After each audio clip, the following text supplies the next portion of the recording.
Imagine waking up way before the sun even thinks about rising. You can see your breath because it's so cold inside. The water in the bucket next to your bed? Frozen solid. And outside the wind is screaming through the cracks in your house. A house that's probably older than your grandparents. That's what winter was like in medieval Europe.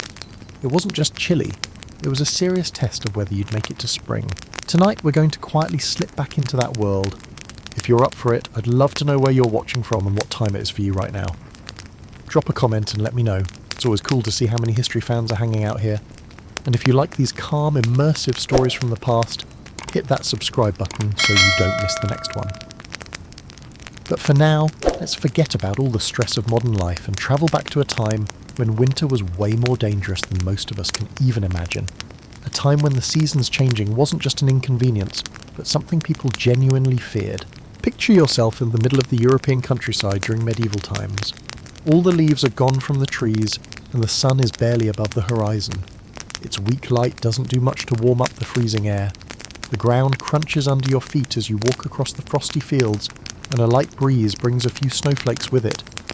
Winter is coming, and for the people back then that meant one thing: tough times. The cold sneaks in slowly at first, but it's going to stick around for months. The landscape will soon be covered in white, and the rivers and ponds will freeze over, turning into huge sheets of ice. Back then, before central heating and well-insulated houses, the idea of being warm was just a pipe dream for pretty much everyone except the super rich. But it wasn't always like this, of course. Medieval winters weren't always so harsh and unforgiving. There was a time when the seasons were more predictable, and people didn't dread the snow so much. But then something changed.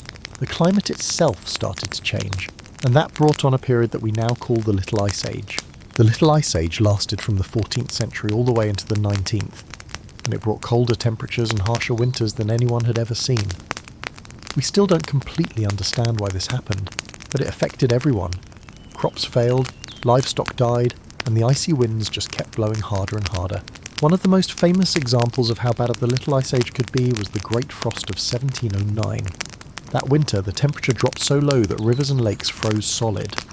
In London, the River Thames turned into a frozen highway, and people were setting up shops and even lighting fires right on the ice. It was a crazy sight, but it came at a cost. A lot of people died from the cold that year, huddled in their homes while the world outside turned to ice. But even with all the suffering, some people found a strange kind of comfort in the freezing weather. One of those people was a young Isaac Newton, who was a student at the University of Cambridge at the time. When the Great Frost hit, Newton had to go back home to his family's farm. There, sitting by the fire, he had plenty of time to think about the mysteries of the universe. It was during this unexpected break that Newton started coming up with some of his most important ideas, which led to his theories on calculus and optics. Who knows how many other brilliant minds might have been inspired by the quiet and isolation of a long, cold winter. It just goes to show you that even in the darkest times, people can find a way to shine. But for most people in medieval times, winter was something to survive, not enjoy. The rich could afford thick wool clothes, lots of firewood, and well-stocked pantries to get them through the tough months.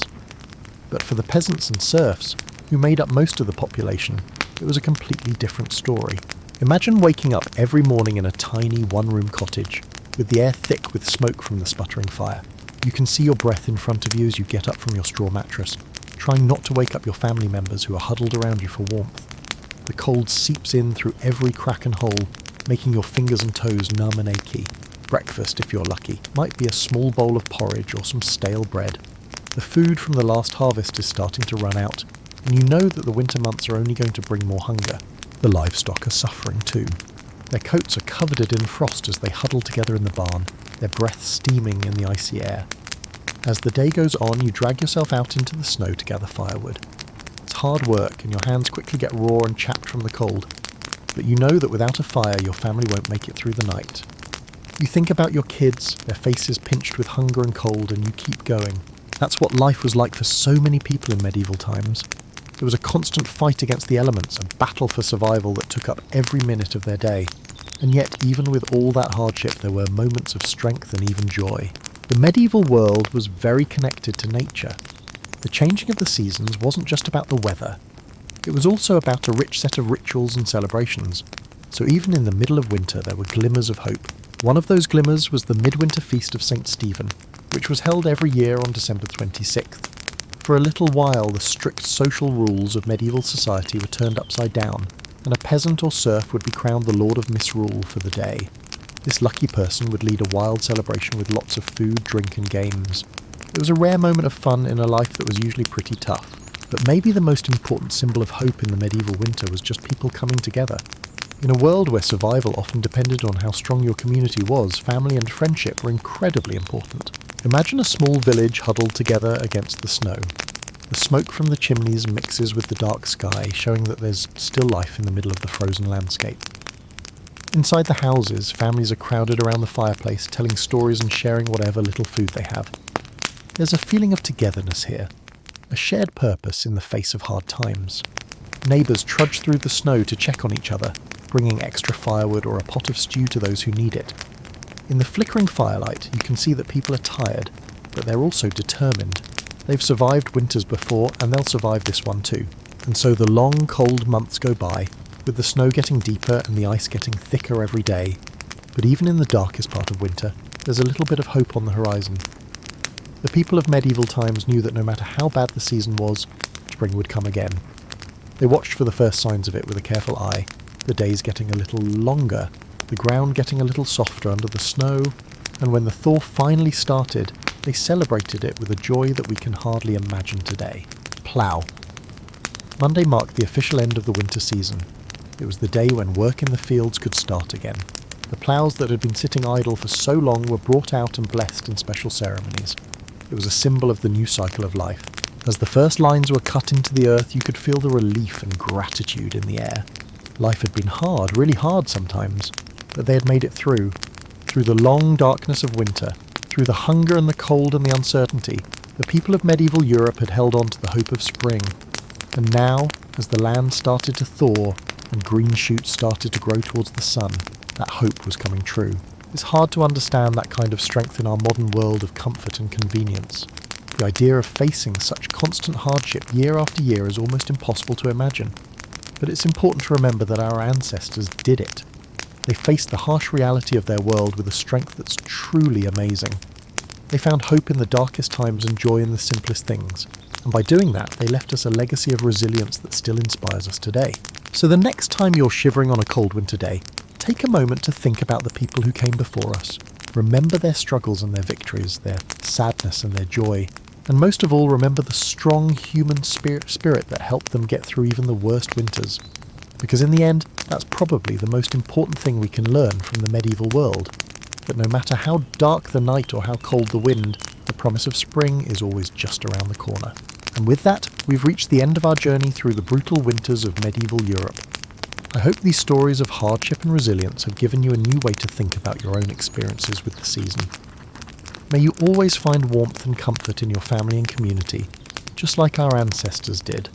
And may the hope of spring guide you through even the coldest nights. Thanks for spending time with me in this cozy corner of history.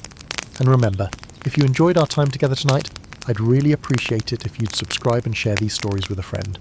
There are so many more fascinating stories to explore together. But for now, I'll say goodnight. Stay warm, stay safe, and I'll see you next time for another trip into the past. Sweet dreams. Even the wealthy weren't immune to the relentless winter conditions that gripped medieval society, despite their privilege. Royal families had a tough time trying to stay warm and keep the court well supplied in primitive, drafty castles that weren't ready for the worst months of the year. Keeping a royal home running through the winter was a huge task. To fuel the roaring fires that were the only source of heat, they needed to store up large amounts of firewood. The kitchen staff worked non-stop to preserve meats, grains and vegetables that would feed the court through the long, lean months when fresh food was scarce. Servants hurried to seal up every crack and hole to keep the cold out. But even with all the careful planning, winter's attacks were often too much to handle. One particularly grim story tells of a medieval queen who tragically died from being exposed to the cold within her own palace. Queen Elizabeth of Hungary, according to historians, was discovered frozen in her bed on a bitterly cold January morning in 1326. She was a victim of the very castle that was supposed to protect her. As these terrible fates show, the possibility of death loomed large over the medieval world in the dark depths of winter. But even in the midst of such bleakness, people's spirits remained strong, and they found reasons to rekindle hope. For most people, that small glimmer of hope came in the form of the Feast of St. Stephen, a beloved midwinter celebration that took place on December 26th. This day provided a brief break from the never-ending toil and hardship of peasant life, and it was a rare chance for fun and enjoyment. The tradition of misrule, which was a ceremonial reversal of the normal social order, was central to the feast. For one day, a commoner would be chosen as the Lord of Misrule and given temporary authority to oversee the festivities and issue playful orders to his superiors. This temporary act of sanctioned freedom provided a much-needed release for the pent-up tension and resentment caused by the oppressive feudal system, no matter how fleeting it was. For one joyous day, the strict lines between lord and vassal were blurred, as everyone participated as equals in the feasting, gaming and carousing. The sense of community that these celebrations fostered was more than just a diversion. It was a crucial survival mechanism because winter's cruelty threatened to break both the body and the spirit. The bonds of friendship and goodwill that were formed during the Feast of St. Stephen and other similar revelries helped people get through the toughest times. One story from 1377 tells of two peasant families who were neighbours and had run out of their meagre winter supplies long before spring arrived. They were on the verge of starvation, but they scraped together the last of their tattered resources to share a simple meal on the Feast of St. Stephen. That act of generosity and unity gave them the strength to make it through the remaining hardships of the season. Acts of compassion like these were the backbone of medieval society in winter. A helping hand extended to a frostbitten traveller or an extra log given to a shivering widow could mean the difference between life and death. The shared goal of surviving winter's attacks together created a culture of interdependence that defied the era's often harsh social divisions. But even the warmest displays of conviviality and fellow feeling inevitably waned as winter's relentless misery stretched on indefinitely. The Feast of St. Stephen was just a small burst of light and levity in the midst of the frozen darkness. It was a brief respite before the bleak slog of January, February and March. As supplies dwindled, stomachs growled, and the cold crept past the most carefully stoked hearth, the faint promise of distant spring seemed to fade into nothingness. And yet, year after arduous year, medieval society persevered against all odds. Through unimaginable adversity and hardship, they clung to existence, supported by the grit, fortitude and fellowship forged in winter's unforgiving crucible. They somehow found the tenacity to carry on as the land lay dormant and the sun retreated. One can only imagine the flood of profound relief and joy that greeted the first tentative signs of winter's passing. The slight softening of the frigid air, the incremental lengthening of daylight, the hopeful drip of icicles yielding to the sun's strengthening rays. The sight of the season's initial lost battles against the forces of light and life must have seemed nothing short of miraculous after months of unrelenting struggle. Plough. Monday, the traditional start of the agricultural year, which fell on the first Monday after Epiphany in early January, was the most welcome day for the battle-weary tillers of the earth. It heralded the ground's imminent thawing and reawakening. Even though the worst rigours of winter had not yet completely loosened their grip, the ritual preparations of Plough Monday provided a tangible talisman of hope and an assurance of winter's inevitable loosening and spring's return. One can picture a patchwork of furrowed fields slowly emerging from the receding snows and frosts, the newly harnessed draft teams leaning into the first tentative overturning of the frigid clouds. With each sod upended to greet the strengthening sun, medieval man dealt another blow to winter's retreating sovereignty, and proclaimed his dogged persistence in the face of nature's caprice. We in the modern world, with our central heat and electric blankets, our well-stocked larders and resilient infrastructure, can scarcely fathom the immense fortitude required to endure the unremitting brutality of a medieval winter. If the season's imposition seem daunting to us now from the cosy remove of our temperature-controlled bubbles, how incomprehensible must true winter suffering be? And yet, when we grumble about the minor inconveniences of a delayed flight or a rain-snarled commute, perhaps we would do well to reflect on the unyielding misery experienced by our forebears during those interminable frozen months. What reserves of resilience and tenacity were they forced to draw upon year after arduous year simply to survive? Their ability to eke out moments of celebration and fellowship amid such unrelenting privation seems nearly superhuman to modern sensibilities. The fact that they not only withstood winter's ravages, but also managed to find slivers of light in the all-encompassing darkness is a testament to the indomitable spirit that slumbers within us all, waiting to be aroused by hardship's clarion call. So the next time we feel our modern discontent starting to chafe, perhaps we would do well to cast our minds back to the icy plights of our predecessors. In remembrance of those who came before, let us embrace the opportunity to tap into our own dormant reserves of grit and forbearance. And as we nestle gratefully into our warm beds, let us spare a thought for all those who fought winter's bitter siege, armed only with the weapons of will, fellowship, and undying hope. As the new year dawned and Plough Monday festivities faded into memory, medieval life settled back into its familiar winter rhythm. Short frigid days and long frosty nights were the hallmarks of the season. The fortunate retreated to the meagre warmth of smoky hovels and draughty manors. For the less privileged, winter meant a constant battle against the elements just to survive. One of the greatest winter hardships was the ever-present threat of sickness. In the cramped and unsanitary living conditions of the time, disease could spread like wildfire. The common cold was an uncommon misery, leaving sufferers red-nosed and bleary-eyed.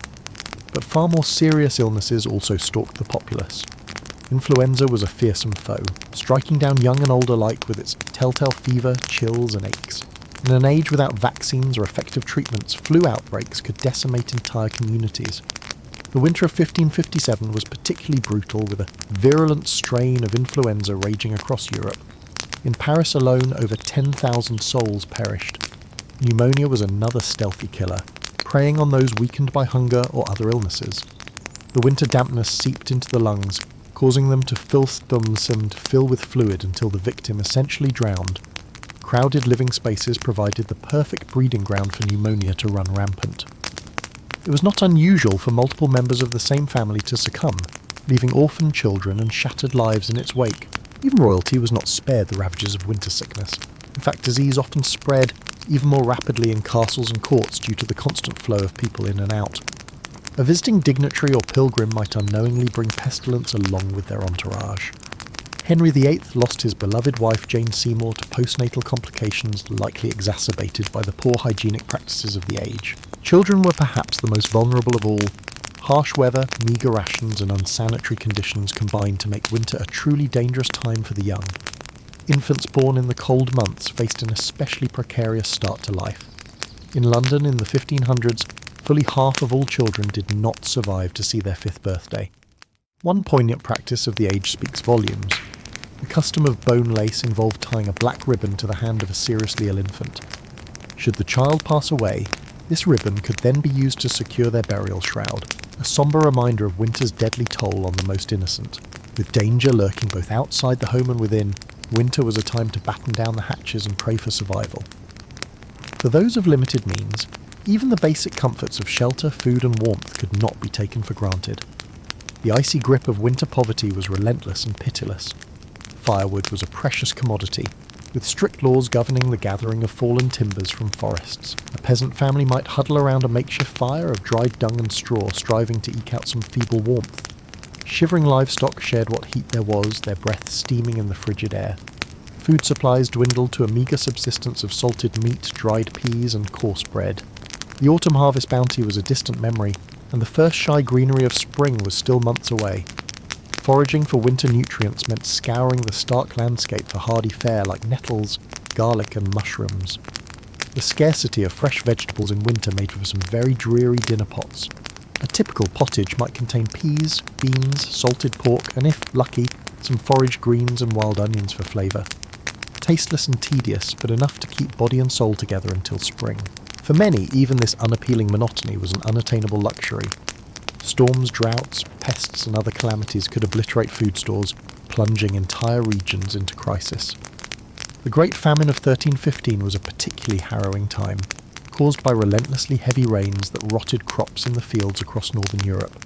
Contemporary accounts paint a chilling picture of desperate people reduced to eating dogs, horses, and even human flesh in their hunger. Parents were said to have smothered their starving children as an act of mercy. Corpses littered the streets and fields, too numerous for proper burial. Although this famine was remarkable for its severity and scale, localized crop failures and food shortages were an ever-present menace. A medieval winter diet walked a tightrope between subsistence and starvation. It was a time of hunkering down with the knowledge that things would likely get worse before they got better. Beyond basic survival, winter affected every facet of medieval culture. Leisure, religious worship, and even crime and punishment took on the unmistakable stamp of the season. The sheer drudgery of scratching out an existence in the bitter cold coloured all aspects of life. Socially, Winter was a time of drawing in and relying on the bonds of family and community. The cheery gatherings around the Yule log gave way to more sedate pursuits. With travel treacherous and daylight scarce, people looked inward for amusement and enrichment during the long dark evenings. Telling stories and singing songs helped to while away the hours. The flickering light of rushlights or tallow candles illuminated scenes of sewing, weaving and whittling. With idle hands seen as the devil's playground, industriousness was more necessity than virtue. Winter's confinement at least provided ample time for such gainful activities. For the literate, winter offered a chance to curl up with a good book, although this was a rather exclusive club. In England, at the close of the 15th century, a humble tradesman's library might boast a Bible, a book of hours, and perhaps some merry jests or tales of Robin Hood. Only the wealthy could afford the lavishly illuminated volume so prized by bibliophiles. Those who could read often did so aloud for the benefit and entertainment of the whole household. Winter was a time for sharing treasured stories of brave knights, canny tricksters, and star-crossed lovers. The chivalric adventures of King Arthur and his court were perennial favourites. Their intricate plots and noble themes helped to transport listeners far beyond the close confines of their winter refuge. Less wholesome entertainments also served to liven up the tedium of winter. Gambling with dice was a favoured pastime back then, often sparking intense arguments and leaving wallets empty. The sound of knucklebones clicking and dice rattling could be heard in taverns and great halls as fortunes were made and lost in an instant. Drinking was another popular way to pass the time during the winter months. The warm comfort of ale, mead, and wine helped to raise body temperatures and lift spirits. Pubs did a brisk business, providing companionship, entertainment, and a place to escape the bitter cold. Being tipsy often loosened tongues and lowered inhibitions, leading to lively debates, rowdy songs, and sometimes a fight or two. The short, dark days of winter also lent themselves to quiet moments of reflection and spiritual contemplation. The church held considerable influence over the medieval mindset, and winter was seen as a time to draw closer to God.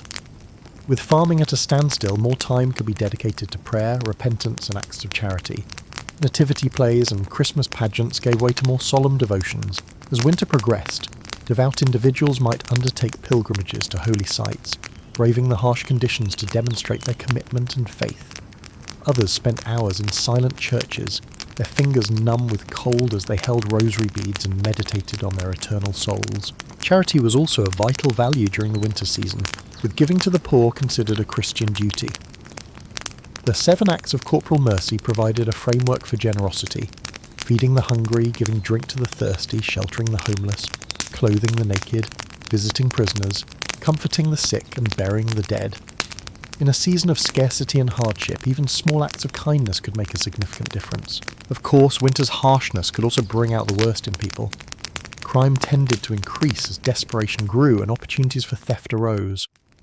With people spending more time indoors in close proximity, tempers often flared, leading to a rise in assaults and other violent crimes.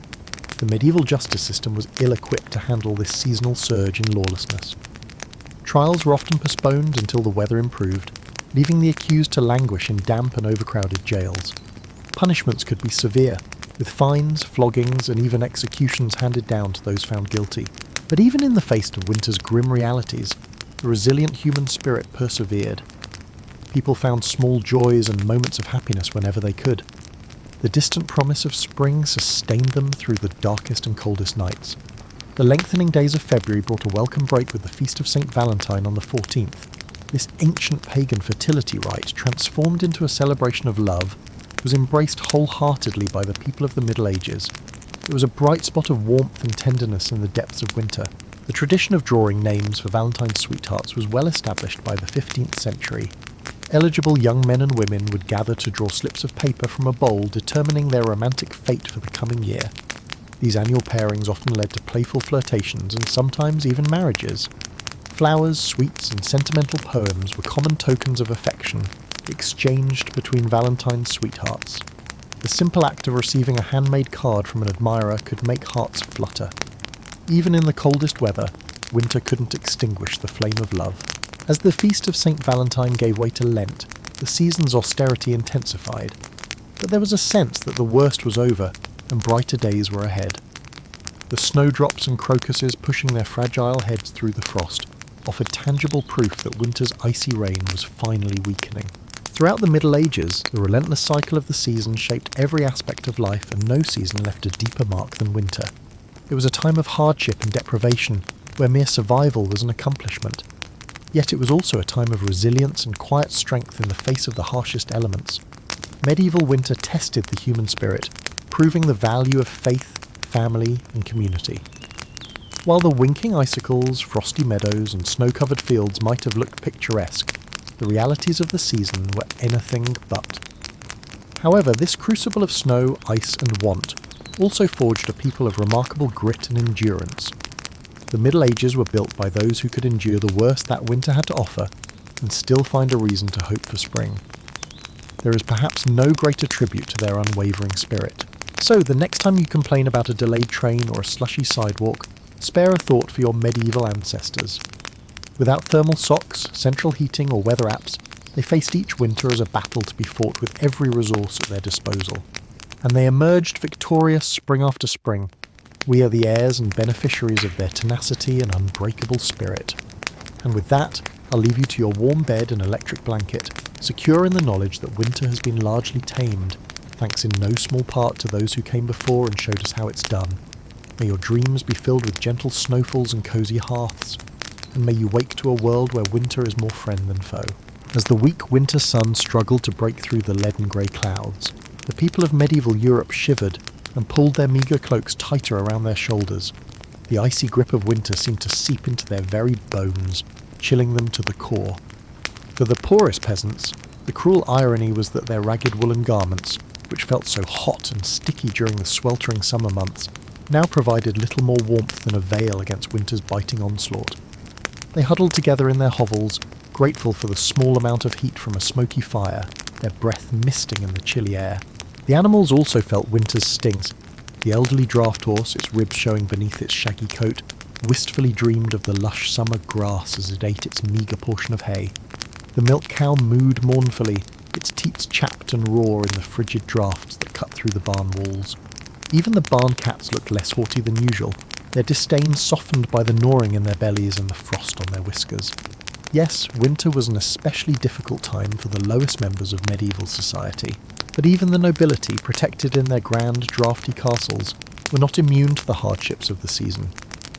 Many a blue-blooded maiden cried in despair as her priceless silk gowns proved useless against the damp chill of the stone walls.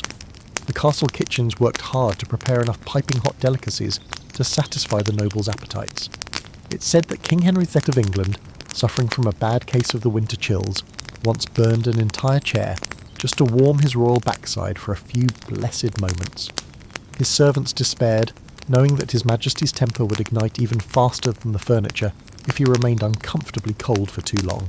But for peasant and king alike, winter seemed to drag on endlessly, a relentless struggle of frozen misery. The only respite came from the occasional celebration or feast day, brief islands of joy in the dark ocean of winter. People seized upon these moments of light and happiness, cherishing them like a drowning person gasping for air. Perhaps the most anticipated was the Feast of St. Stephen on December 26th, a day of unbridled merriment and wonderfully subversive role reversals. According to ancient tradition, a common peasant was crowned the Lord of Misrule on this day, gleefully lording over his betters in a delicious bit of sanctioned rebellion. One can only imagine the uproarious laughter that echoed as the lowliest serf ordered around the local baron with mock imperiousness. For one glorious day, the normal rules and hierarchies disappeared, and everyone celebrated together as equals. The frigid drudgery of winter seemed to recede, driven back by the bright blaze of communal joy. But soon enough the merry festivities would end, the misrule would be undone, and the cold, hard reality of winter would descend once more. The people would trudge back to their hearths and their chores, the bite of the wind seeming to mock the fleeting warmth of fellowship.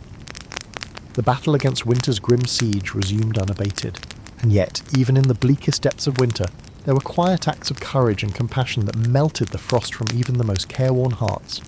Neighbours shared what little food they had with those even less fortunate, demonstrating a generosity of spirit that no cold could diminish. A certain Dame Matilda of York was said to have once given her only cloak to a poor beggar woman, shivering herself through the long walk home.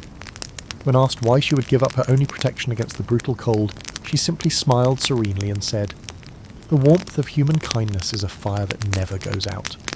Such selflessness, such nobility of spirit was the secret weapon with which the medieval people armed themselves against winter's relentless assault. For though winter could freeze their fingers and toes, it couldn't touch the invincible summer that reigned eternal in their hearts. And so they endured, they persisted, and they triumphed in their own way over the harshest of seasons. The first green buds of spring were more than just a welcome sight.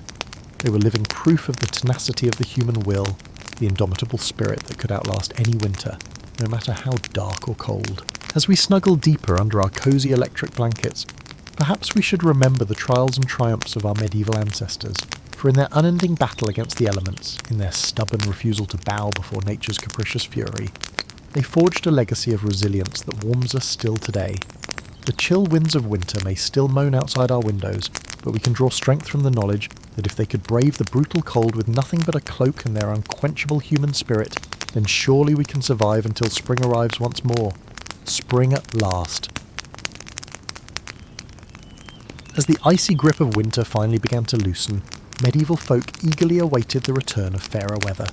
They had endured months of bitter cold huddling in cramped quarters, their stomachs growling from meagre winter rations.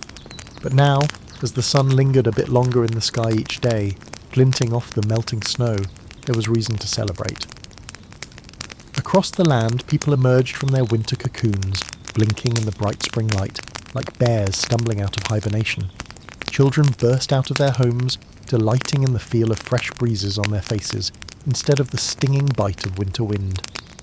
With giddy laughter, they ran through the squelching mud, marvelling at the first brave crocuses poking their petals through the thawing ground. In the fields, farmers eagerly awaited Plough Monday, the traditional start of the agricultural year. Taking place on the first Monday after Epiphany, it marked the moment when the ground had softened enough for ploughing to begin. Draft horses and oxen would be hitched to ploughs and paraded through the village streets, decked out in garlands and brightly coloured ribbons. Church bells rang joyously as the procession passed, a festive start to the growing season ahead. There was a palpable sense of relief as chimneys puffed with smoke once more. No longer choked with snow and ice, the threat of frostbite and illness receded along with the snowbanks. Faces creased with worry from the stresses of winter survival now turned up in hopeful smiles instead. Soon, vibrant spring and summer produce would replace the bland, preserved grains and hard cheese that had barely sustained them through the long, dark months. It's perhaps difficult for us to imagine from our modern perspective just how momentous this seasonal shift was. We might grumble about slushy roadways or groan at losing an hour of sleep to daylight savings time. But for our medieval ancestors, the arrival of spring was nothing short of life-affirming. It meant they had weathered winter's brutal assault, staving off starvation and sickness for one more year. The skeletal trees cloaking themselves in green once more was an outward reflection of the inner regrowth and renewal that medieval people felt as warmth and light returned. Some of that elation can still be heard echoing through the ages in lively medieval folk tunes and verses that welcomed spring's sweet return. One English song boldly proclaimed, "Lud sing cuckoo, groweth seed and bloweth mead, and springeth the wood anew, sing cuckoo," which roughly translates to loudly sing cuckoo, the seed is growing, the meadow is blooming, and the wood is springing up anew. Sing cuckoo. The sheer irrepressible joy is palpable, spilling out in simple yet evocative rhyme. So let us take a moment to appreciate the immense fortitude, resilience and zest for life embodied by our medieval ancestors. Through the harshest conditions imaginable they endured, making it through each winter by the grit of their teeth and the bonds of their communities.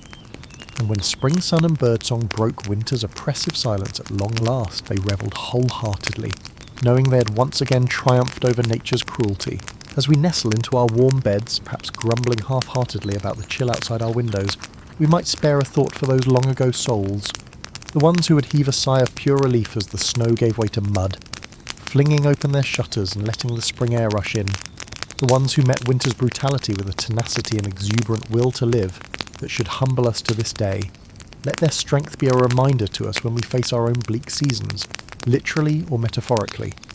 If they could emerge from the depths of winter's privation with such unabashed joy, then surely we too can find deep springs of hope to sustain us.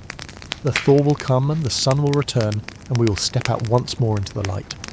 Voices joined in a resounding chorus of Lud sing cuckoo. The blizzards and bitter frosts continue to torment the land, But medieval folk possessed a stubborn resilience. Even in the darkest depths of winter, they found ways to help each other weather the storm. Neighbours shared what meagre food they had, taking turns hosting communal meals. Villages assigned young men to check on elderly widows, bringing them firewood and repairing their ramshackle huts. One such widow was Agnes, an old woman with no family to care for her. Her bones ached fiercely in the cold and her hands trembled as she tried to kindle a fire, but to no avail. She had nearly given up hope when there was a knock at her door. It was Tom, a strapping village lad, his cheeks ruddy from the biting wind. He brought not only an armful of logs but also a sack of dried peas and a hunk of salted pork donated by other villagers. Tears of gratitude streamed down Agnes's wrinkled face as Tom stoked a roaring blaze in her hearth. For the first time in weeks, warmth seeped back into her frail body. Such acts of generosity were common in these lean times. The wealthy and even the nobility were not exempt from compassion. Lady Margaret, wife of the local earl, was known for her charity in winter months. Though her castle larders were well stocked, she insisted on sending wagons of grains and preserved foodstuffs to the poorest peasants in her husband's domain. Some of her high-born peers scoffed at this, viewing the peasantry as hardly better than livestock. Why waste good food on them? But Lady Margaret held firm to her Christian duty to care for the less fortunate. One particular winter, famine hit the area hard. Lady Margaret worked tirelessly to stretch the castle provisions, ordering the cooks to prepare hearty soups and stews to ladle out to the starving poor who came begging at the gates. The kitchen boys grumbled at the extra work, but the cook, a portly fellow named Bernard, shared his mistress's sense of noblesse oblige.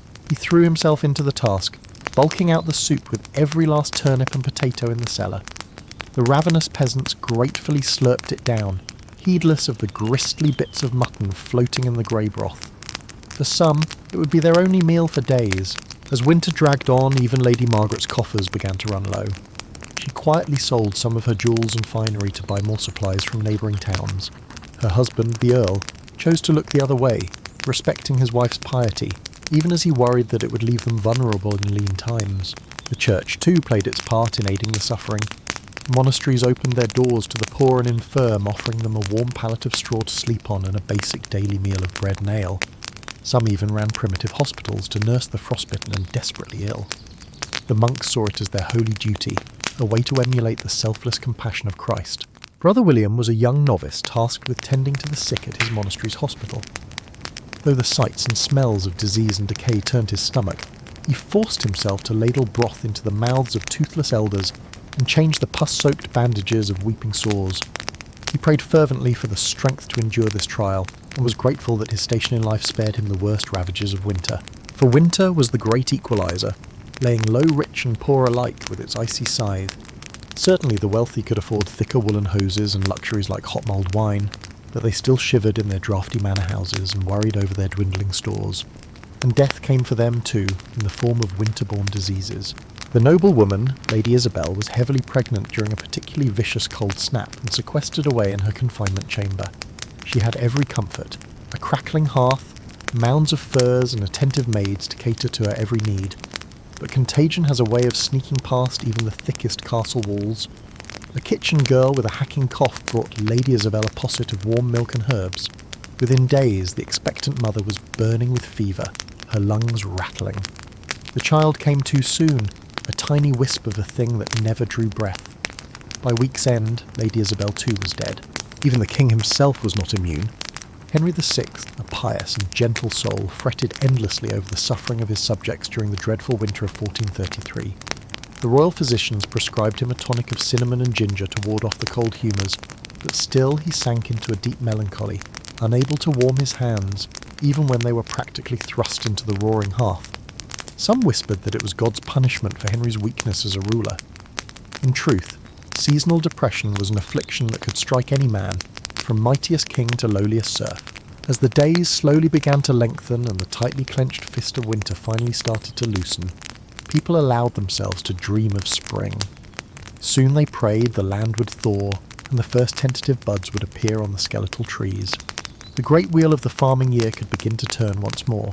In the earliest days of spring, on the first Monday after Epiphany, medieval folks celebrated Plough Monday.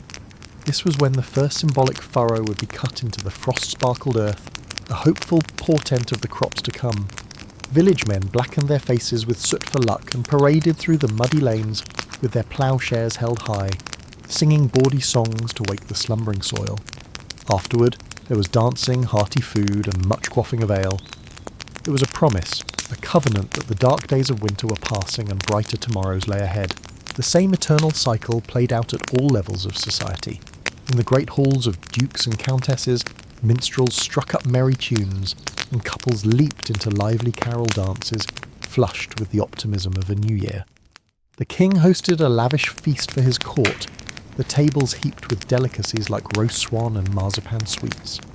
Even the lowly peasant Giles and his brood felt a weight lift from their shoulders as they ventured out to their humble plot, Giles clutching the pouch of precious saved seed that meant a future of full bellies. The wretched widow Agnes, who had been knocking on death's door, found herself stirring a bubbling pot of pottage, humming tunelessly. She had made it through winter's gauntlet to see another spring dawn. Praise be to God. Winter was brutal. There was no escaping that fact.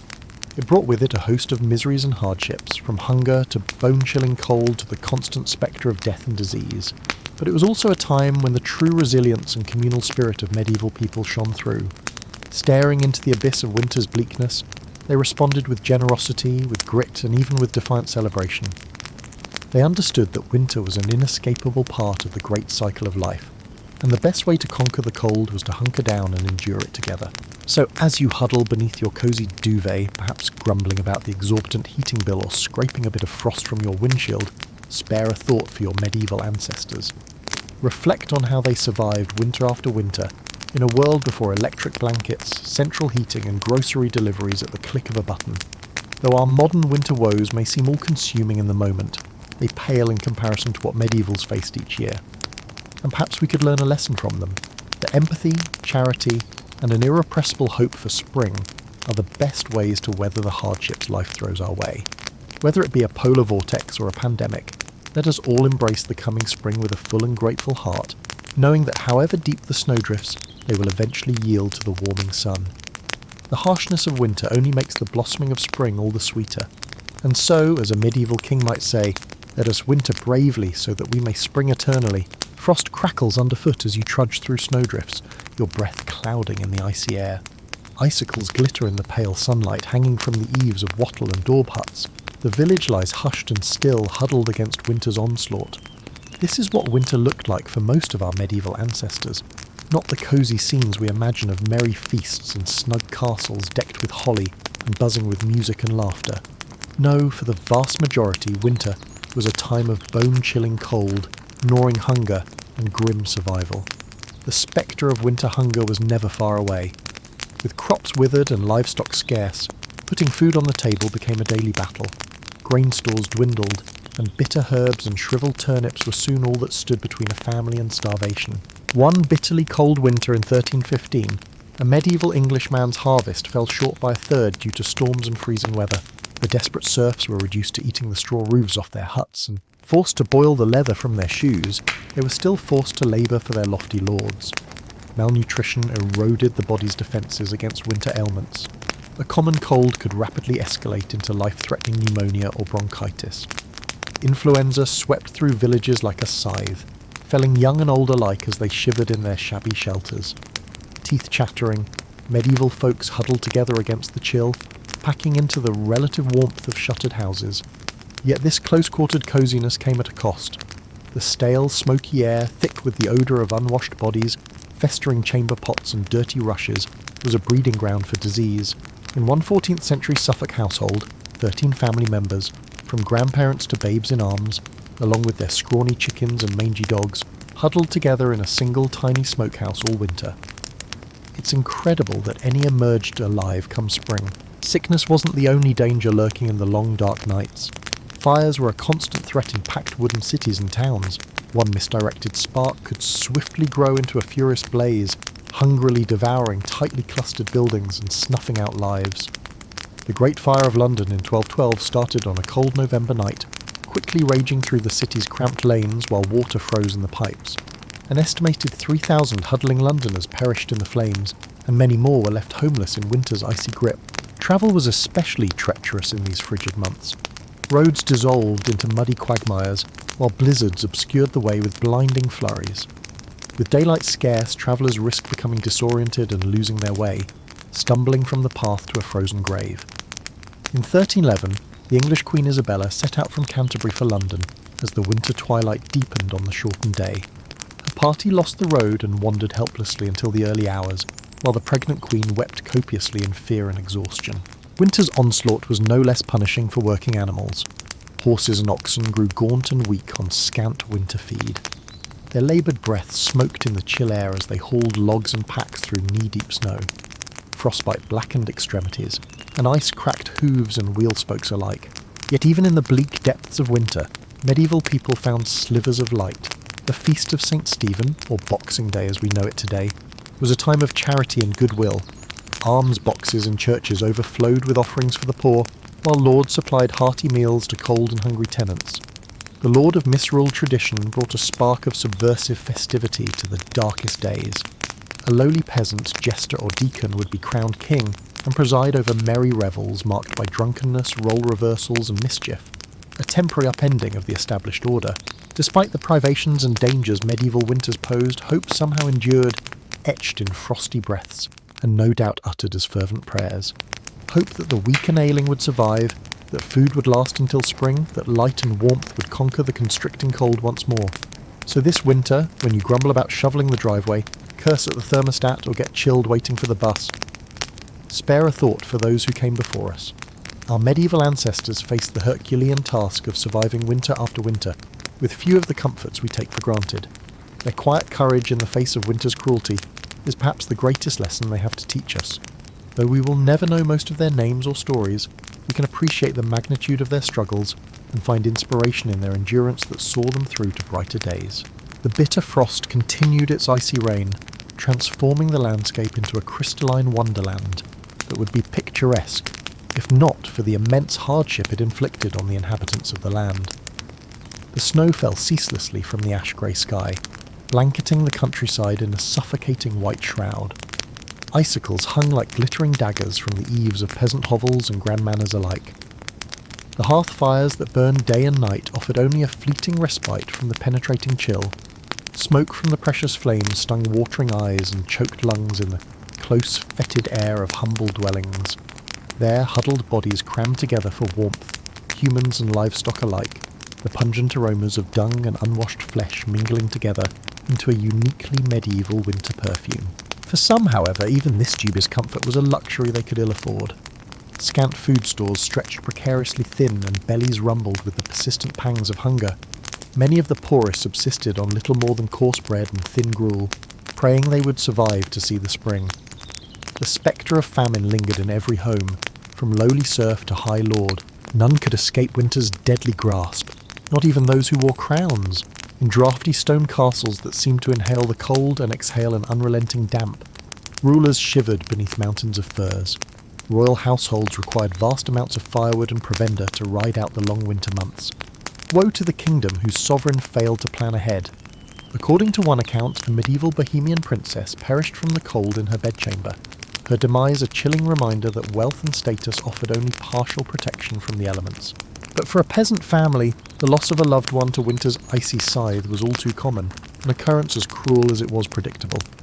Disease added to the season's prodigious death toll. Agues and fevers spread like wildfire through communities weakened by malnutrition and close quarters. The stale, smoky air of hovels and the ubiquitous filth made lungs more vulnerable to infection. Medieval physicians, their useless treatments often rooted more in superstition than science, could do little. The roads, treacherous with snowdrifts and black ice, compounded the winter's woes. Only the desperate or the foolhardy ventured far from the meagre comfort of their homes in the darkest months. Travel for any distance was an ordeal to be undertaken at one's peril. Peddlers' carts remained idle, depriving isolated villages of needed goods. Tithes and taxes went uncollected, to the vexation of liege lords and clergy, and woe to the army that had to mount a campaign over snow-choked roads, their supply lines stretched thin and fraying in the frigid weather. The winter of 1407 saw one of the Middle Age's most astonishing military feats, born of this brutal necessity for wintry warfare. The redoubtable Welsh rebel leader, Owain Glyndwr, faced off against the superior forces of future King Henry V in the high mountain passes. Glyndwr's men, accustomed to harsh conditions, drew the English into a trap amid a blinding blizzard. Hapless in their heavy armour, the English ranks broke and fled, with many perishing from exposure. Glyndwr's stunning victory, won as much by the winter as by Welsh martial prowess, lives on in legend to this day. The winters of medieval Europe were often marked by devastating famines that claimed countless lives. When the cold lingered and spring planting was delayed, food shortages quickly followed. The infamous Great Famine of 1315 to 1317 was sparked by an unusually wet and chilly spring that rotted seedlings in the ground. Successive crop failures over the next 2 years plunged much of the continent into starvation. In England, the price of bread skyrocketed to 20 times the normal cost. The poor resorted to eating grass, roots, even the bark off trees. Desperate bands of scavengers dug up graves to cannibalise the dead. It's estimated that 10 to 25% of the population of cities like Ypres and Bruges in modern-day Belgium perished. In the French town of Tournai, a citizen wrote in his diary that the poor were eating dogs, horses, and other unclean things. The misery was compounded by crime and disease as malnourished citizens turned to theft and violence to survive. One heart-rending account from the St. Mary's Abbey Chronicles relates the fate of a starving woman imprisoned for stealing a loaf of bread. The woman was pregnant and starving, but the baker would give her no bread, so she stole a loaf and was caught. The judges would not pardon her, so she was hanged. As she died, the infant fell from her womb before the eyes of the people. The child lay bloody and screaming on the ground, but no one wanted to touch or rescue it, and the baby soon died where it fell. The famine finally eased in 1318 when the weather turned favourable again and crops began to grow. But the spectre of starvation stalked the land every winter, ready to reap a grim harvest at the slightest adversity. For medieval people, winter was always a time of gnawing unease, if not outright terror, as they prayed their meagre food stores would last until spring. Malnutrition weakened the populace and left them vulnerable to disease. The close, unsanitary living conditions of winter led to frequent outbreaks of infections like influenza, dysentery, and pneumonia. Respiratory illnesses, especially, took a heavy toll spread by coughing and stale, smoky air as people huddled around fires. Something as simple as a winter cold could quickly turn deadly in the Middle Ages. Even the doctors of the era were of little help, relying on dubious treatments like bleeding and purging with laxatives to restore the balance of a patient's humours. The Emperor Charlemagne allegedly died of pleurisy in the bitter winter of 814 after his doctors treated him with pulses and unguents to no avail. Many historians believe the Black Death of the 14th century spread so quickly because malnourished citizens packed together in winter quarters had little resistance to the disease. The 1348 to 1349 outbreak killed a staggering 30 to 60% of Europe's population. One poignant tale comes from Pistoia, Italy, where a man named Ser Luca wrote to his brother Franceschino describing the devastation. "I'm sick at heart and can barely bring myself to write, for things here go from bad to worse. Many are dead and many more are dying. Shops are closed, taverns deserted. One passes down streets without meeting a soul. Wails of grief echo from houses where death has struck. The stench of rot rises from mass graves. I fear our city may soon be empty of life entirely. I beg you, stay where you are and pray for us unceasingly." As the plague raged, entire villages were wiped out. The suffering was compounded by the trauma of hasty mass burials in frigid ground and sick people expelled to die alone in the snow for fear of contagion. The devastating losses of the Black Death left deep psychological scars and forever altered the medieval world. Winter was an especially dreaded time for the elderly, young children, and expectant mothers. Without the benefits of modern medicine, these vulnerable populations frequently succumbed to cold, disease, or malnourishment. It's estimated that in some medieval societies, up to 20 to 30% of infants died within their first year of life, many during the harsh winter months. Complications of pregnancy and childbirth, exacerbated by poor diet and chilly conditions, claimed the lives of countless mothers and babies. The perils of winter childbirth are illustrated by the sad tale of Matilda, the 12-year-old daughter of King Henry I of England. In the winter of 1120, Matilda was aboard a ship called the White Ship, sailing from France to England. The ship hit a rock and quickly sank, sending Matilda and hundreds of other passengers into the frigid waters of the English Channel. Matilda nearly escaped drowning by getting into a small rescue boat, but then cried out for her half-brother William, who was still in the water. When the boat rowed back to get William, so many desperate people tried to climb in that it capsized, casting Matilda back into the cold waves.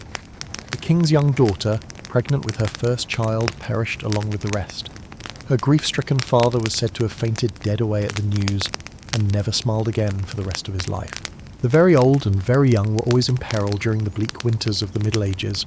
If they managed to survive disease and starvation, they still might freeze to death in their sleep.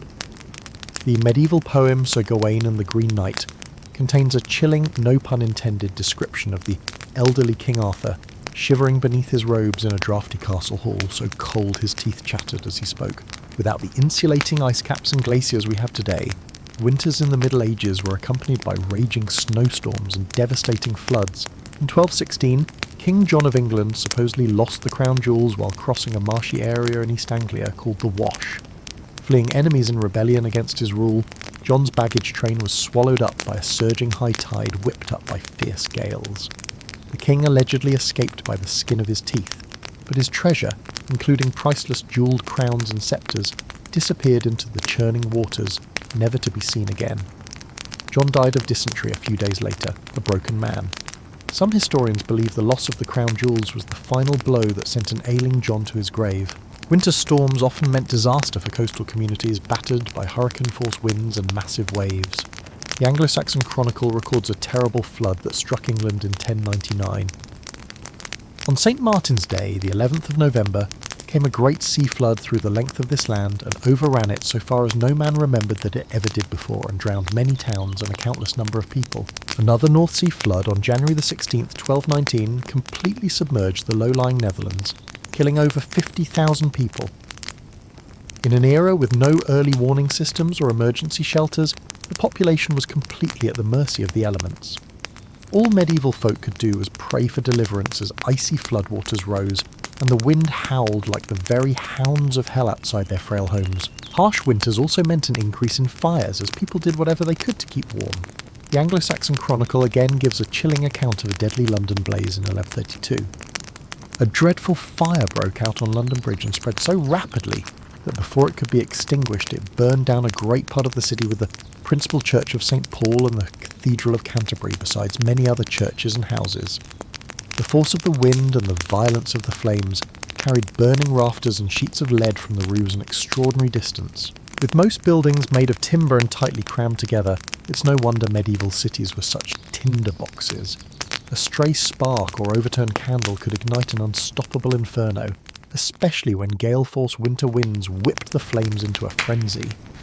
People fled through narrow, twisting streets as their homes burned behind them, often with little more than the clothes on their backs.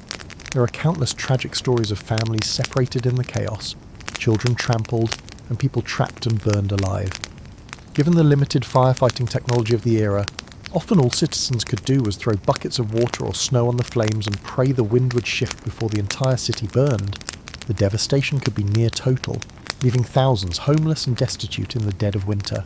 But perhaps the greatest danger of medieval winter was something that required no great blizzards, floods, or conflagrations. Sometimes the simple, inescapable, life-sucking cold was enough. It's hard for us to imagine in our modern world of central heating and thermal fabrics, but the bone-chilling damp and constant dark of winter was an adversary from which there was little defence in the Middle Ages. With only smoky fires and piles of furs to ward off the chill, winter cold sank deep into the bones of medieval people. Arthritis and rheumatism were common afflictions, the pain growing worse with every passing year. Extremities slowly went numb, then black with frostbite. Pneumonia and influenza ran rampant in close quarters. The cold seemed to seep into the very soul, sapping all energy and vitality. The 6th century British monk Gildas paints a grim picture in his work, On the Ruin of Britain. The nights are long and dark, the days dreary and chill. The air bites with malice, the icy blasts cut to the bone. All is blanketed in snow and frost. It is a time of great suffering for man and beast alike, when all the earth seems dead and frozen, locked in the clutches of a frigid hell. For the elderly and frail especially, winter was a time of dread, marked by a hopeless feeling that the warmth might never return. People piled on every article of clothing and huddled together for warmth, but still the cold crept in. Fires sputtered and died in the damp, leaving only plumes of acrid smoke that stung the eyes and choked the throat. Coughs and sniffles echoed in the darkness, interspersed with the groans of the sick and dying. The cold kept its icy grip around the clock, turning exhalations to frost and numbing appendages. It seemed to reach icy fingers into the chest, squeezing the breath and congealing the blood. Even the young and healthy moved as if through deep water, sluggish and yielding. There was no escaping winter's clutches in the Middle Ages, no Florida vacations or cosy electric blankets to take the edge off. The cold was a constant, merciless companion, sapping precious energy needed for survival. It's no wonder the medieval world measured the passage of time not in months or years, but in how many winters one managed to survive. To make it through to another spring was a triumph, one that grew more difficult with each passing season. But somehow, despite the brutal conditions, the rampant disease, the gnawing hunger, and the life-stealing cold the people of the Middle Ages endured, year after year, winter after merciless winter, they shouldered on, armoured only in their indomitable spirits. When the last meagre stores of food ran low, they tightened their belts another notch. When the fire burned down to embers, they drew another tattered blanket close. And when the dark pressed in from all sides, they huddled together and whispered stories of brighter days to come. There is a moving passage in the 14th century English poem Piers Plowman that captures the sheer resilience of the medieval spirit. Through woe and winter's bale, frost and snow and sleet and hail, all shall pass and peace prevail. Hope shall triumph and never fail. Even in the darkest depths of winter, medieval folk found small joys and moments of grace for us. Neighbours shared what little they had with those who had even less. Amid the cold and dark, people came together to sing and pray. At night, some swore they could hear the voices of angels in the howling winds, promising that warmth and light would come again. And so the people of the Middle Ages held fast to hope, clung fiercely to life and kept their eyes fixed on the far horizon where spring lay in wait. They knew in their bones that winter, no matter how brutal and unrelenting, was always a temporary state. The sun would return, the snows would melt, and the world would be reborn, as green and glorious as if winter had never come at all. All they had to do was endure, and endure they did, with a strength forged in the very ice and stone of the season. The winters of the Middle Ages were brutal, merciless, and seemingly endless. They brought hunger, disease, destruction, and death. But they also brought out the best in the human spirit, the unshakable will to survive, to hold fast to hope, to come together in compassion and kindness. The medieval world was tempered in winter's icy crucible and emerged stronger for it, a little tougher, a little wiser, with a bone-deep appreciation for the turning of the seasons. So perhaps we can learn a lesson from our medieval forebears as we grumble about scraping a few inches of frost from our windshields. For them, winter was a matter of life and death, a season to be survived with gritted teeth and unshakable resolve. And survive they did, passing down to us their tales of winter's wrath and the invincible power of the human spirit. In the dead of our modern winters, may we remember their fortitude and find in it the inspiration to shoulder through our own dark days. The people of the Middle Ages stared winter full in its icy face and refused to yield. They endured floods and famine, blizzards and blackest night. They buried their dead in frozen ground and woke to the groans of the starving. But always, always, they held fast to the promise of spring.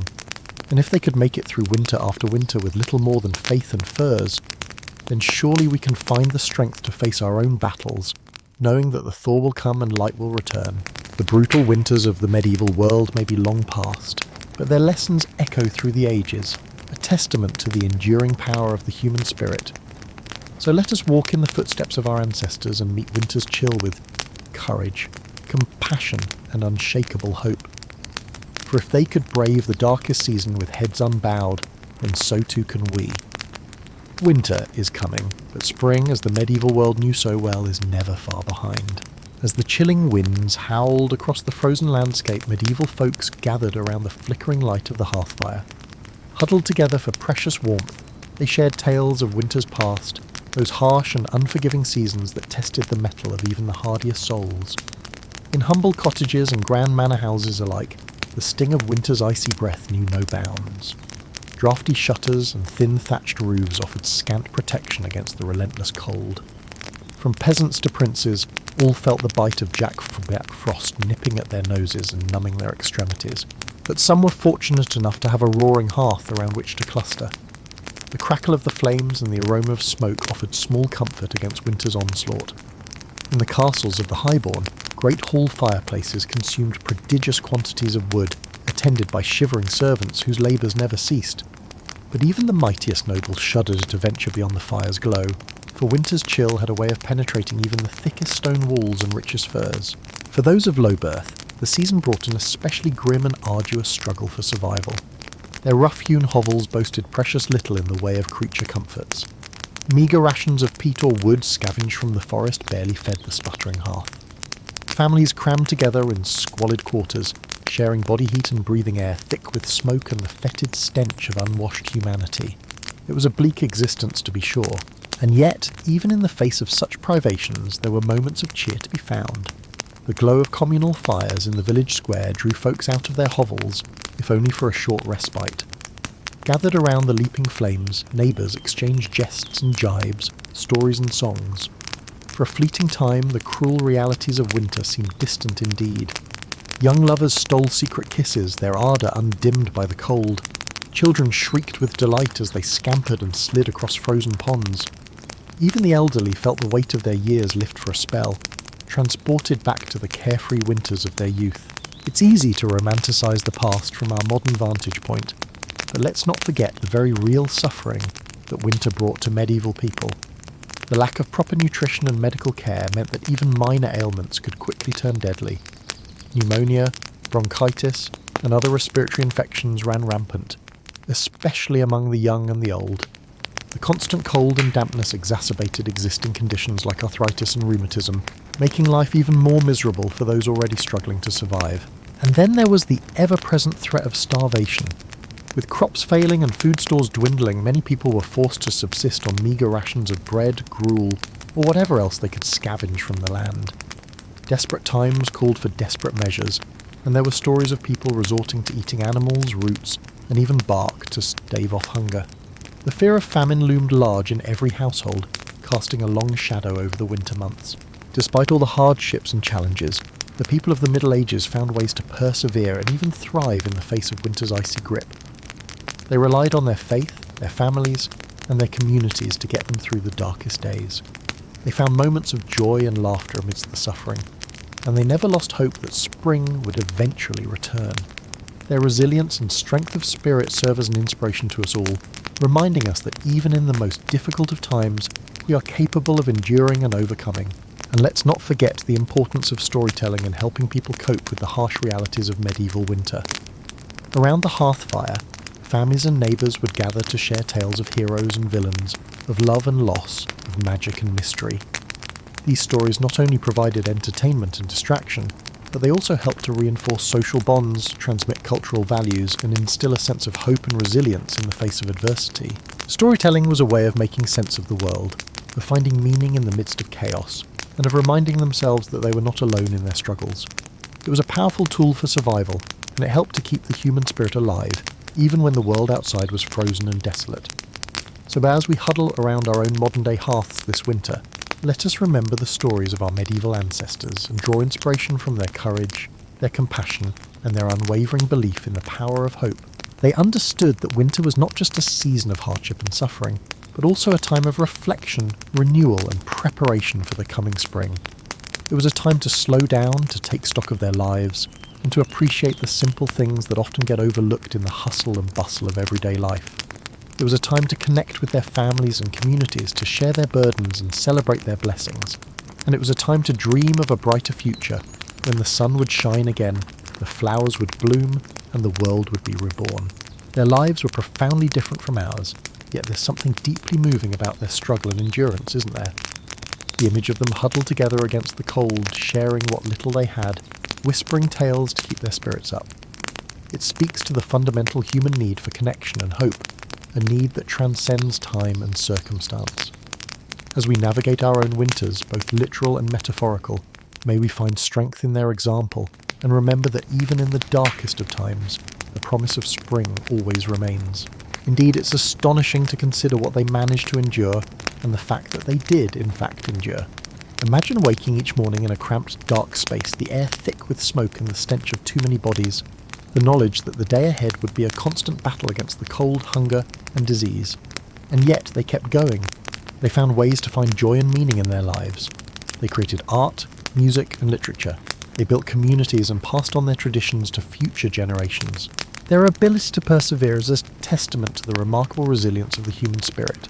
It's a reminder that even when faced with seemingly insurmountable challenges, we are capable of finding the strength to carry on. Their legacy is not just one of hardship and suffering, but also one of hope, courage, and unwavering determination. And that's a legacy that we can all be proud to share. Moreover, their understanding of the natural world was so intimate, so deeply intertwined with their daily existence. They knew the signs of an approaching storm, the best ways to conserve food and fuel, and the medicinal properties of plants. They lived in harmony with the seasons, respecting the power of nature and adapting to its rhythms. In our modern world, where we are often so disconnected from the natural environment, there's much we can learn from their wisdom and their deep connection to the land. Their close connection to nature also meant that they had a profound appreciation for the beauty and wonder of the world around them. They saw the magic in the falling snow, the brilliance of the stars on a clear winter night, and the first signs of spring emerging from the frozen ground. Their ability to find joy and inspiration in the natural world helped them to endure the hardships of winter and to appreciate the preciousness of life. And perhaps that's the most important lesson we can learn from our medieval ancestors, to appreciate the simple things in life, to find joy in the midst of hardship, and to never lose hope that spring will eventually return, to slow down, breathe, and connect with those around us, remembering that our shared humanity is what truly matters. It's a message that resonates just as strongly today as it did centuries ago, a timeless reminder that even in the darkest of winters, the light of hope always shines. The wind continues to howl, the fire continues to crackle. It is winter, and the stories continue to be told. Their youth. Such moments of sentiment were especially treasured because they were so rare. The onslaught of winter was relentless and showed no mercy. Soon thoughts turned to empty stomachs and the gnawing hunger that constantly plagued the poor. Dreams of spring's abundance seemed like a cruel joke as fields lay barren under a blanket of snow. The terrifying possibility of famine loomed large during these difficult times. A failed harvest could mean disaster for entire villages. Many mothers watched in agony as their children's faces became thin and their eyes lost their light, replaced by the blank stare of starvation. The ruthless calculations of scarcity created a unique kind of desperation. Stories circulated about the shocking measures some people would take to satisfy their hunger, unnatural acts that haunted the nightmares of the religious. And hunger wasn't the only menace that haunted the land. Winter's icy breath brought a wave of illnesses that preyed on the weakened population. The harsh cough of pneumonia echoed through many homes as loved ones watched helplessly. Diseases like smallpox and dysentery spread uncontrollably, wiping out entire families. The very old and the very young were particularly vulnerable, their fragile bodies ill-equipped to withstand winter's harshness. But perhaps the worst cruelty was reserved for those forced to venture out into the heart of winter's fury. Travellers risked their lives on treacherous ice-covered roads. Many unfortunate travellers met their end, swallowed up by swirling blizzards or falling into deep snowdrifts. Their frozen bodies wouldn't be discovered until the spring thaw, a grim reminder of winter's deadly power. Even the brave knights, those strong warriors of the realm, weren't immune to winter's attacks. Encased in their heavy armour, they were easy targets for the bone-chilling cold that seeped into every crack and rivet. Numb hands, clumsy from frozen gloves, struggled with sword and shield. Once powerful charges faltered in the deep snowdrifts as icicles formed on their horses' flanks. Everyone, from the highest to the lowest, cursed winter. In the halls of power, the crown weighed heavily on royal heads, creased with worry. Even a king couldn't command the seasons to change their inevitable course. The cost of supplying the court with food and firewood was enormous. Royal treasuries strained under the burden as greedy merchants made huge profits from the king's expenses, but despite all the suffering it caused, winter's reign wasn't forever. Even in the depths of icy despair, people held on to the hope of spring's sweet renewal. The joyous feast of St. Stephen offered a welcome break from winter's hardships. For one lively day, the world turned upside down as a humble peasant took on the role of the lord of misrule. Drunken celebrations and rowdy songs lifted spirits and lightened hearts. Laughter, a balm for the weary soul, echoed through the frostbitten land. In time, winter's icy grip began to loosen. Icicles dripped from the eaves as the strengthening sun worked its subtle magic.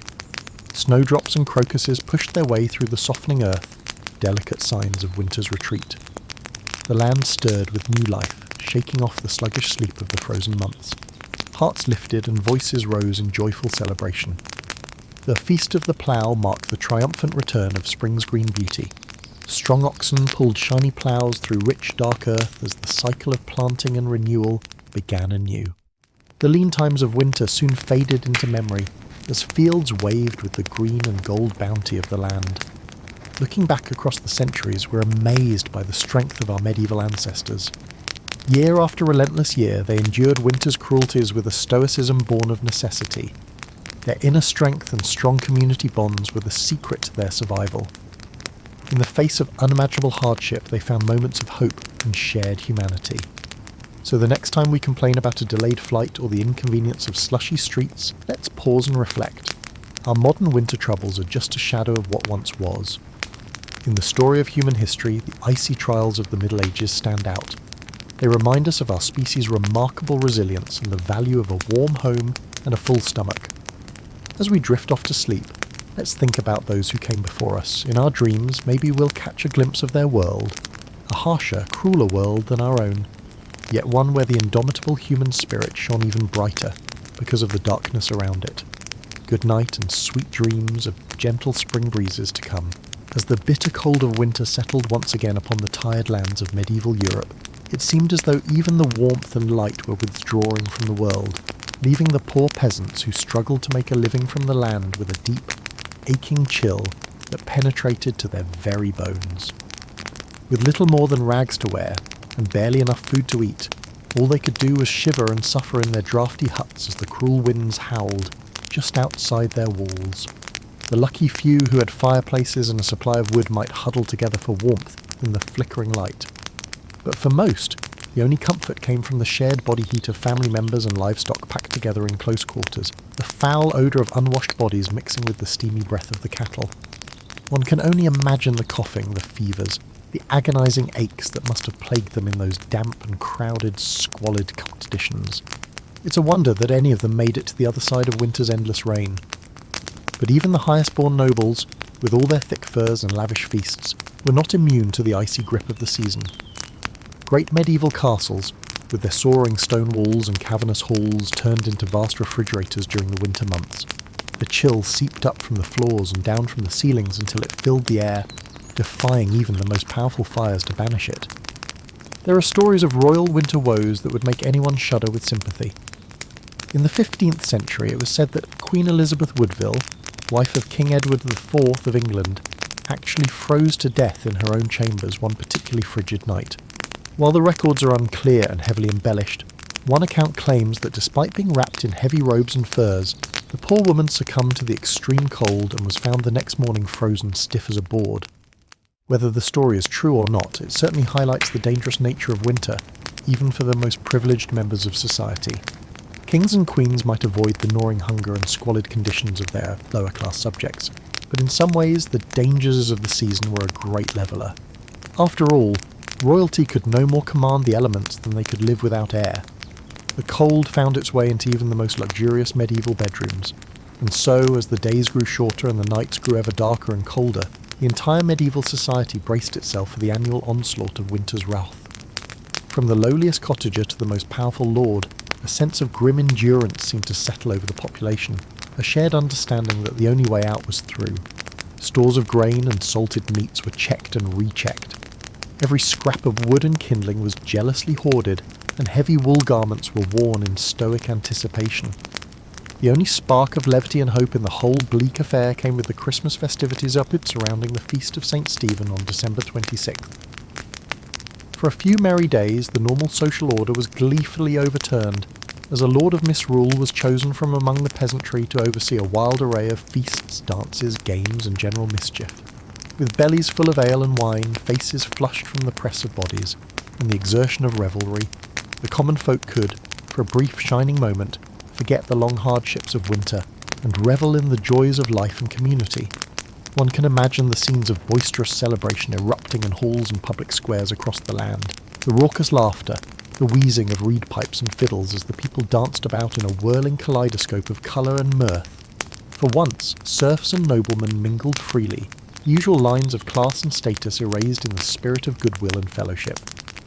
The Lord of Misrule, perhaps a puffed-up young peasant lad with stars in his eyes, issued grandiose proclamations and ridiculous decrees to the delight of all. That burst of misrule and satire amid the bleakness must have been exhilarating.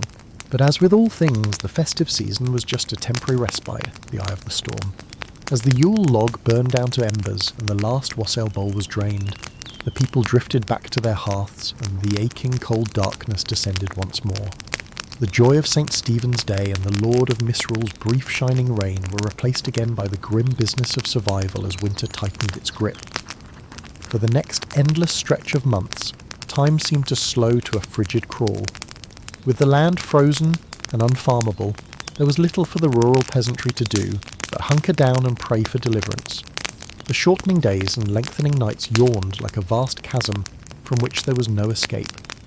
Huddled together in their crude shelters against the killing cold, they must have despaired of ever feeling the kiss of spring's warm breath upon their faces again. But even the cruelest winter cannot last forever, and indeed, the first green shoots of new life were already pushing up beneath the frozen ground, biding their time. For those who endured, who clung to hope and to each other through the darkest days and coldest nights, the thaw would come again, the sun would return to the sky, the blood would quicken in their veins, the world would slowly shed its greys and whites for a burgeoning riot of colour. On plough. Monday, just after Epiphany, the land could once again be tilled, and the great wheel of the agricultural year would creak back into motion. The people would emerge, blinking, into the pale but gathering light of spring, leaner and deeply tired, but alive and grateful for it. Fields would be ploughed, seeds planted, flocks driven out to graze on new grass, and the whole merry dance of life would begin anew. But that was yet to come, for now the cruel heart of winter beat on and the people of the Middle Ages steeled themselves once more to weather its icy rain. They drew what comfort they could from their rough woolen cloaks, their smoky huts, their scant stores of food so diligently laid by, but most of all from each other. In a world so beset by hardship and peril, where the very seasons seemed intent on crushing the life from their bones, they endured as they always had, together, lords and peasants, young and old, shivering and hoping beneath the same lean winter sky, waiting for the spring that must someday come. And so they hunkered down in the darkness and the cold, listening to the mournful howl of the wind and the groaning of the ice, spinning what tales and weaving what dreams they could to while away the long winter nights. Perhaps they imagined a future where the winters were kinder, the hearths warmer, the bellies fuller, a world their shivering hands and frozen bones might build for the generations to come. Or perhaps they simply held fast to what scraps of light and hope they could muster in the moment, knowing that even the longest winter must someday yield to spring. In the face of such brutal conditions, the strength of the human spirit to endure and keep faith in brighter days ahead is truly a marvel. One cannot help but feel a swell of admiration for the fortitude of our medieval ancestors who faced each bitter winter as an indomitable foe and emerged, year after year, to greet the spring on the other side. Let us then tip our hats to those long-ago lords and peasants who suffered much and yet endured still more. In our modern world of central heating and on-demand grocery deliveries, it can be easy to forget the hardships they faced as a matter of course. But as we drift off to sleep in our warm beds, perhaps we can spare a thought for those huddled medieval masses and marvel at the strength that carried them through winter after winter, waiting for the light's return. In a world so often cold and dark, such enduring hope and resilience is a fire that cannot be quenched, burning on from their distant huts to our own night-swaddled rooms. May we keep that flame alive in our hearts, come what winter may.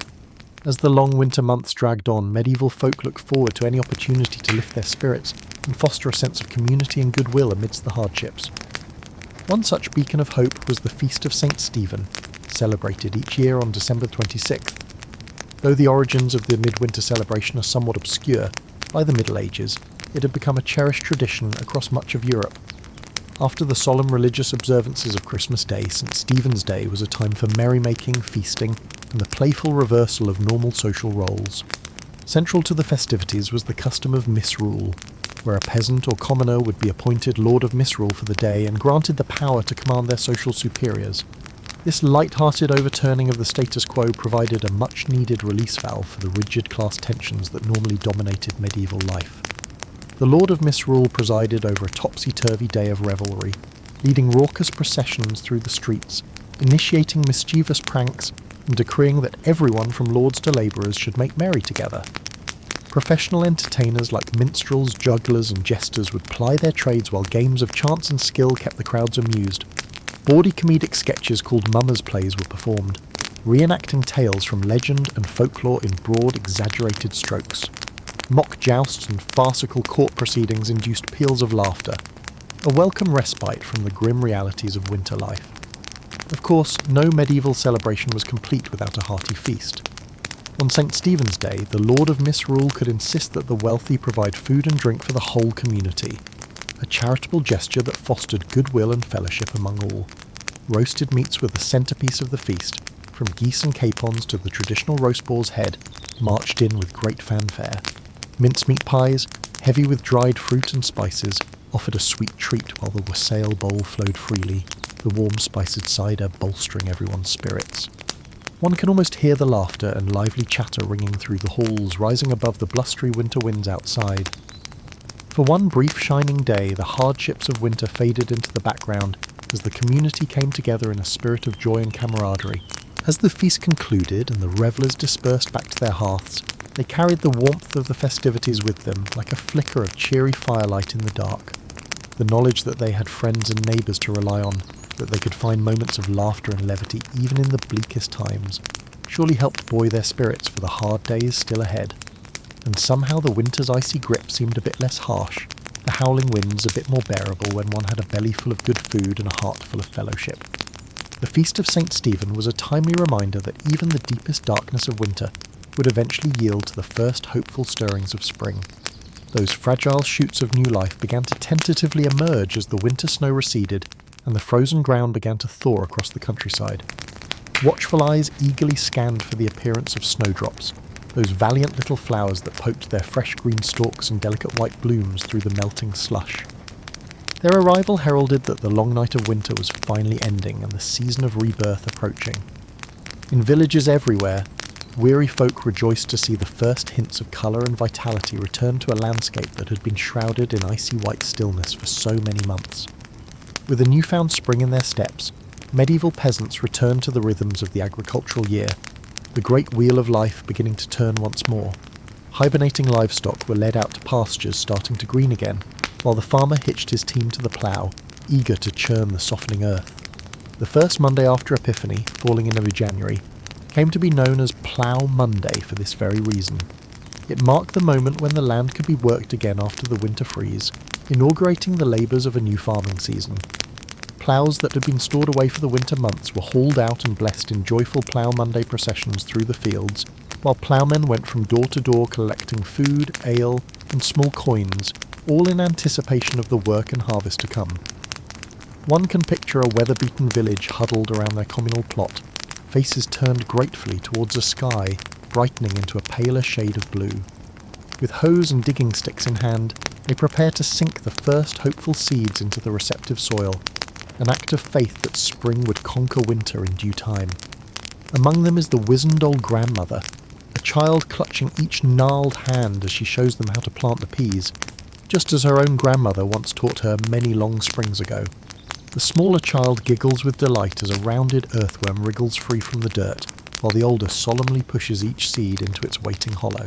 It was moments like this, where knowledge passed from old to young and growth bloomed anew, that made all the privations of winter worthwhile. The warm smile crinkling the grandmother's eyes holds the promise that the dark days have passed and life is returning to the land once more. As the seeds nestle into their earthen beds, and the strengthening sun begins to coax green shoots from the ground, the spectre of winter finally releases its icy hold and slides away. The pall of cold and death that hung for so long eased, by a spirit of hope and renewal, carried on spring's gentle breezes. Looking back from our modern vantage point, it is sobering to reflect on the immense fortitude and resilience it must have taken to endure the brutal medieval winters year after year. With none of the amenities and comforts we often take for granted, their very survival through to spring was a feat worthy of marvel. And yet, in the midst of unimaginable hardship, medieval people still managed to find cause for hope, joy, and celebration. The warmth of community, the promise of spring, the restorative power of laughter, and fellowship. These were the lights that guided them through winter's darkest depths. Perhaps as we snuggled deeper under our cosy comforters, cosily insulated from the cold, we could spare a thought for our long-ago ancestors. The next time the winter wind rattles our windows and we grumble at the chill, we might pause and smile wryly, recognising that our winter woes likely pale in comparison to what they faced year after year, century upon century.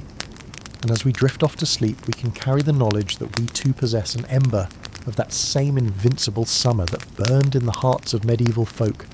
The assurance that spring always returns and life goes on no matter how dark the winter night. So as the last light fades and the wind whispers a lullaby against the pane, I invite you to let your imagination wander back through the ages, to walk alongside those distant ancestors as they triumphed over winter's icy rain. May their courage and indomitable spirit inspire your dreams tonight. And if this journey through history has piqued your curiosity, I encourage you to like this video and subscribe to the channel. There are always more boring tales to lull you into restful slumber. Until next time, my friends, sleep well and dream of cosy hearths and fresh green shoots stirring beneath the snow. Good night.